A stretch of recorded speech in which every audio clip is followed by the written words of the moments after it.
To many of us, the phrase human trafficking seems like something that happens in another place, when in reality it's a problem that can happen anywhere, and in Kentucky it is. One Central Kentucky group is doing its best to teach high school students a real lesson in the dangers of human trafficking in hopes of rewiring the thought process when it comes to sexual exploitation. Victims and survivors. I was property, and they were fighting over me. Human trafficking, it's a multi-billion-dollar industry, and Kentucky is no stranger. When you look at numbers for any type of trafficking data, you should always note that it's underreported, and that's definitely the case here in Kentucky. Reagan Luckadoo studies what she calls modern-day slavery. She says trafficking can happen anywhere. Many times it starts with abuse, and for victims it can escalate quickly. Research shows 12 to 14-year-old girls are most vulnerable. You really do need to be looking for an avenue to reach these students, ideally in the middle school or early high school age, where you're making them aware that traffickers exist. Sitting me down and putting on pornography. A new video series called Rewire is aimed at making that introduction. Recently, students at Lexington Christian Academy tackled the hard lesson. Really, this is hopefully a catalyst for, hey, we're not afraid to talk about difficult subjects, and we're here for you, and we want you to trust us.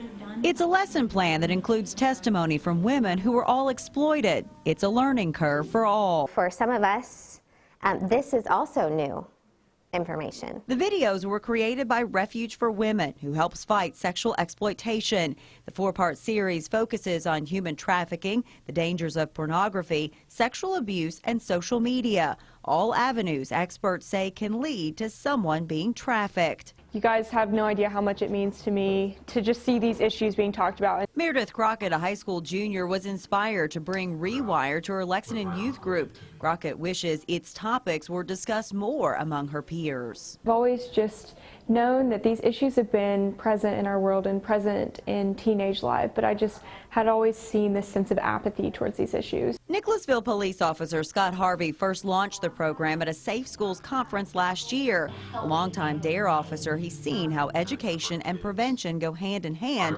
and this time he's starting to see the rewire happen in another way. We felt like there was things that weren't being discussed in public schools or in churches, and our kids were paying a price. And so it's not being discussed because it's an uncomfortable conversation. We get that.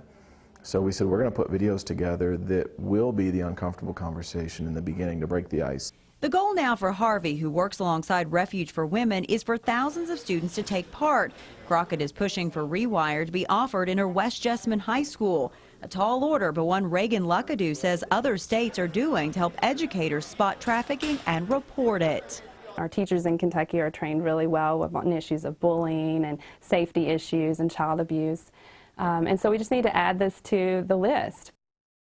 Right now, Texas, Virginia, Ohio, and Idaho have some type of legislation requiring training for educators and other school personnel on human trafficking. For more information on the Rewire series and an upcoming conference at Georgetown College on human trafficking, look for this story on WKYT.com.